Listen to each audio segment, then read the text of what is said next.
Hi all. तो हम इस सीरीज़ में डिस्कस कर रहे हैं इम्पोर्टेंट वर्डिक्ट्स और landmark verdicts of supreme court. तो इसी को कंटिन्यू करते हैं। पिछले चैप्टर्स में हमने देखा, अ, एक बार फिर से रिवाइज कर लेते हैं। एक था common cause versus union of India, 2018 में वर्डिक्ट आया था। इसमें सुप्रीम कोर्ट ने कहा कि जो राइट टू लाइफ है आर्टिकल 21 में, उसमें right to die with dignity भी शामिल है। ठीक है। इसके बाद NALSA versus national legal services authority of India, NALSA versus UOI and others आया 2014 में। इसमें सुप्रीम कोर्ट ने ट्रांसजेंडर के पर्सन्स जो हैं उनको as a third gender recognise किया और सरकारों को आदेश दिया कि उनके वेलफेयर के लिए रिजर्वेशन और अन्य कदम उठाएं। इसके बाद जस्टिस के एस पुट्टस्वामी वर्सेस यूआई 2018 में आया। इसमें कहा गया कि राइट टू प्राइवेसी वो फंडामेंटल राइट है आर्टिकल 21 के अंतर्गत। इसके बाद नवतेज सिंह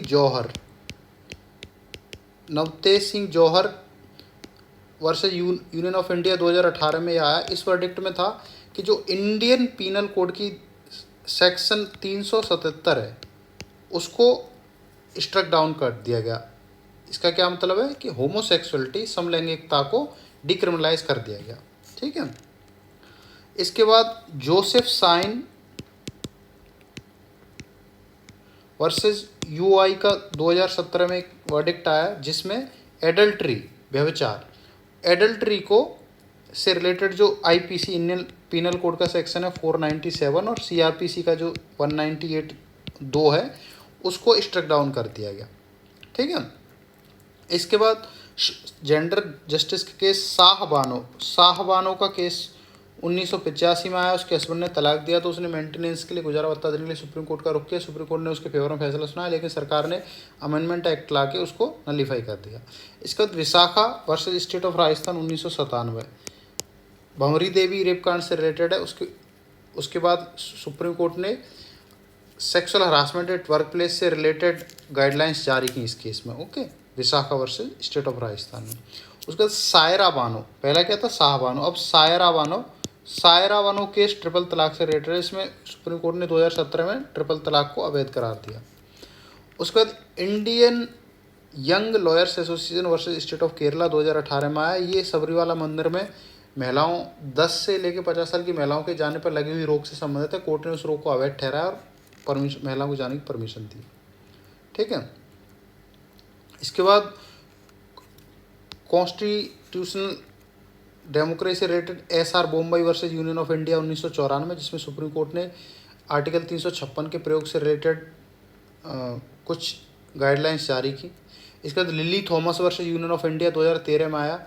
लिली थॉमस, इसमें क्या था, पीपल्स रिप्रेजेंटेशन जो एक्ट है उसमें उसका जो सब सेक्शन 4 है जिसमें कि पब्लिक रिप्रेजेंटेटिव को 3 महीने का टाइम दिया जाता है उनके वर्डिक्ट के खिलाफ अपील करने के लिए, उसको स्ट्रक डाउन कर दिया गया तथा कहा गया 2 साल और से अधिक की सज़ा पाने वाले लोगों की सदस्यता निलंबित हो जाएगी, चाहे वो मेंबर ऑफ पार्लियामेंट हो चाहे कॉन्स्टिट्यूंट असेंबली के मेंबर हो, स्टेट लेजिस्लेटिव असेंबली के मेंबर हो। फिर PUCL versus union of India 2013 का केस आया जिसमें नोटा का केस था कि जो नोटा है वो आर्टिकल 19(1) के अंतर्गत जो freedom of expression, right to expression है, उसमें वोट टू राइट आता है। फिर उसी के अंतर्गत वोट टू नॉट राइट आता है। तो नोटा की डायरेक्शंस दिए गए कि सभी ईवीएम में नोटा का बटन लगाया जाए। ठीक है। उसके बाद हम अब आज बात करेंगे पार्ट 5, इसमें इंडिपेंडेंस ऑफ जुडिशरी से रिलेटेड। ठीक है।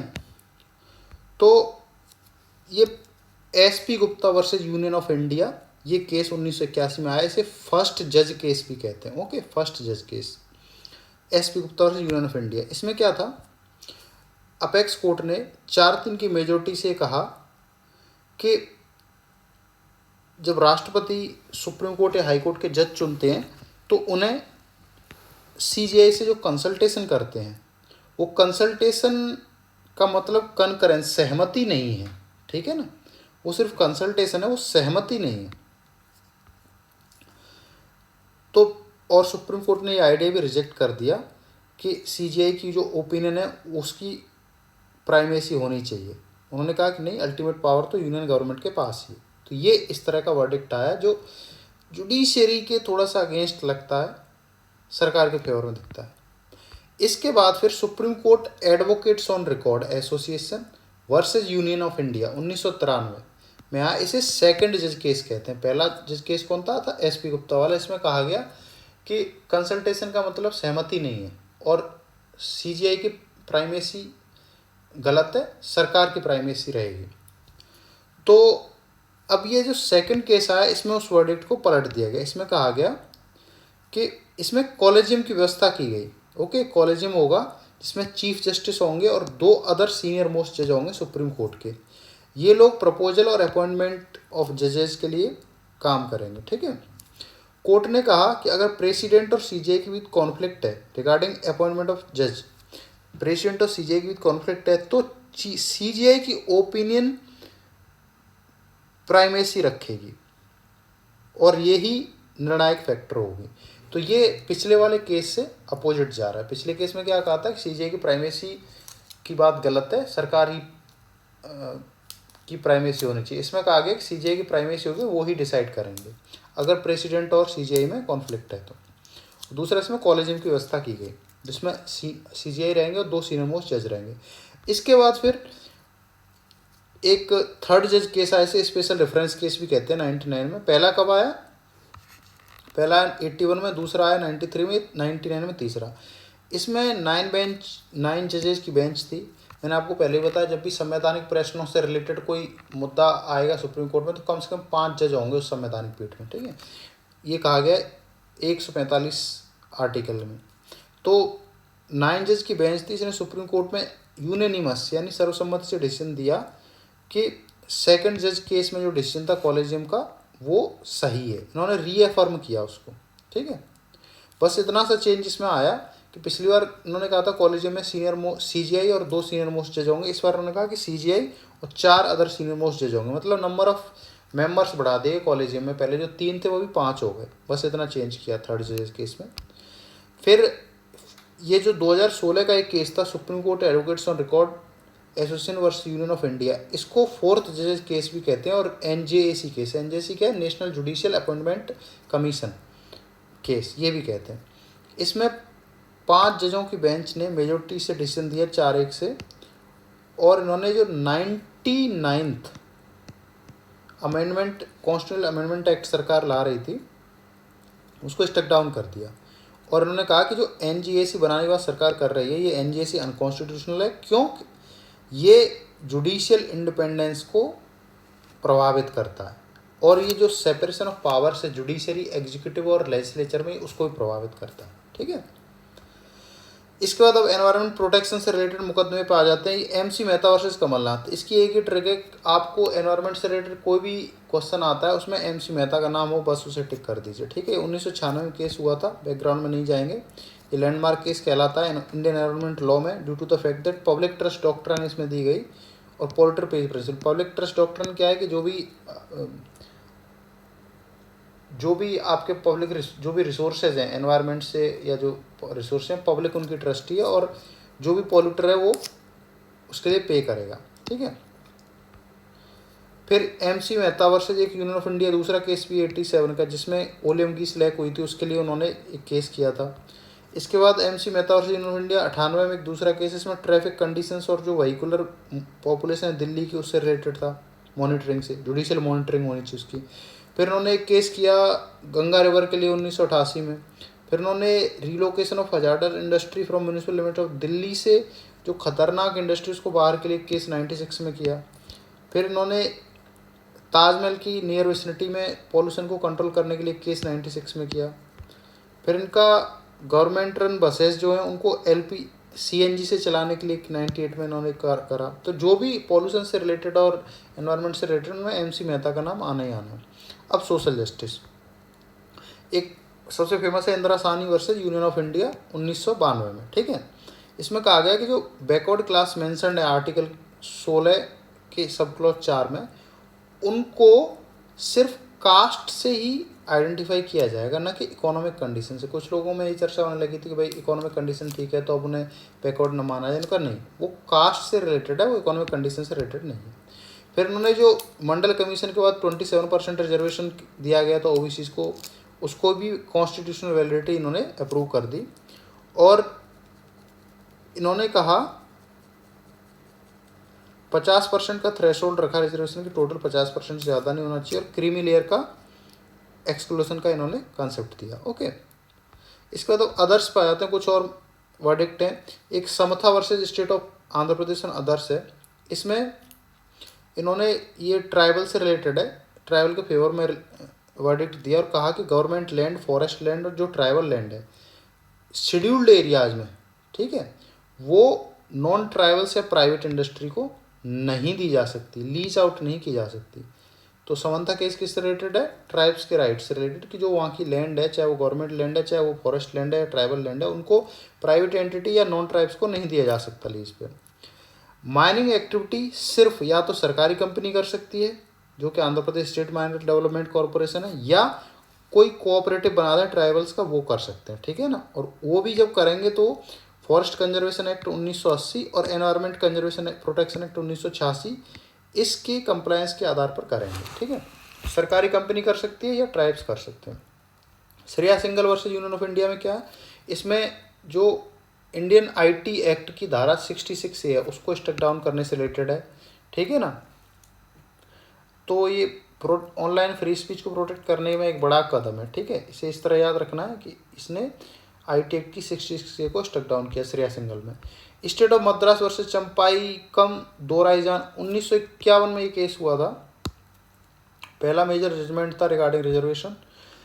इसमें एक मद्रास हाईकोर्ट का जजमेंट था, जिसमें उसने गवर्नमेंट का एक ऑर्डर था 1927 का, उसको स्टक डाउन कर दिया। तो सुप्रीम कोर्ट ने उसको अपील रखा कि नहीं, ये डिसीजन ठीक था, ठीक है ना। उसमें कास्ट वाइज रिजर्वेशन दिया गया था गवर्नमेंट जॉब और कॉलेज सीट में। तो कोर्ट ने कहा कि तो वायलेशन है आर्टिकल 29(2) का ऑफ इंडियन कॉन्स्टिट्यूशन का कास्ट बेस। तो पहले हाई कोर्ट ने उसको स्टक डाउन किया, फिर सुप्रीम कोर्ट में बात की, सुप्रीम कोर्ट ने भी हाई कोर्ट से की तरह ही उसे स्टक डाउन किया, ठीक है ना। इस वजह से फिर फर्स्ट अमेंडमेंट बिल लाया गया इसके बाद, ठीक है ना। Meetu versus state of Punjab, ये अगेन ये रिलेटेड है कि जो ऑलरेडी कन्विक्ट है जेल में, अगर वो फिर से किसी की हत्या कर देता है तो जरूरी नहीं है कि मैंडेटरी डेथ पेनल्टी दी जाए। Supreme court rule that mandatory death penalty is unconstitutional. It stuck down section 303 in IPC which enter mandatory death penalty for a person who commits murder while serving life term.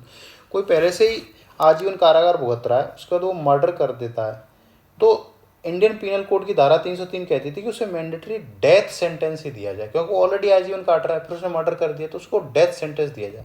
तो court ने इसको stuck down कर दिया IPC की 303 को कि नहीं, ये जरूरी नहीं है, ये अनकॉन्स्टिट्यूशनल है, क्योंकि ये राइट टू इक्वालिटी और राइट टू लाइफ इन दोनों को प्रभावित करता है, ठीक है। क्योंकि इसमें दो क्लासेस बनाई जा रहे हैं ना मर्डरर्स की, 2 क्लासेस। तो जो इक्वालिटी ऑफ लॉ है 14 वो वायलेट हो रहा है, राइट टू लाइफ वायलेट हो रहा है, ठीक है।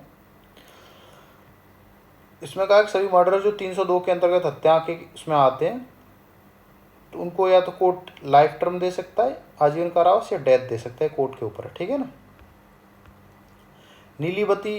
नीलावती बोरा स्टेट ऑफ उड़ीसा 1993 में आया। इसमें कस्टोडियल डेथ से रिलेटेड है, उनके बेटे की कस्टोडियल डेथ का उन्होंने आरोप लगाया था, उनके बेटे को पुलिस ने पकड़ ले गई थी, फिर अगले दिन उनकी डेथ बॉडी रेलवे ट्रैक के पास मिली। पुलिस ने कहा कि उनकी वो प्रिजन से भागने की कोशिश की और रेल से कट के उनकी डेथ हो गई, बट इन्होंने केस किया और कोर्ट ने में ये प्रूव हो गया कि कस्टोडियल डेथ थी।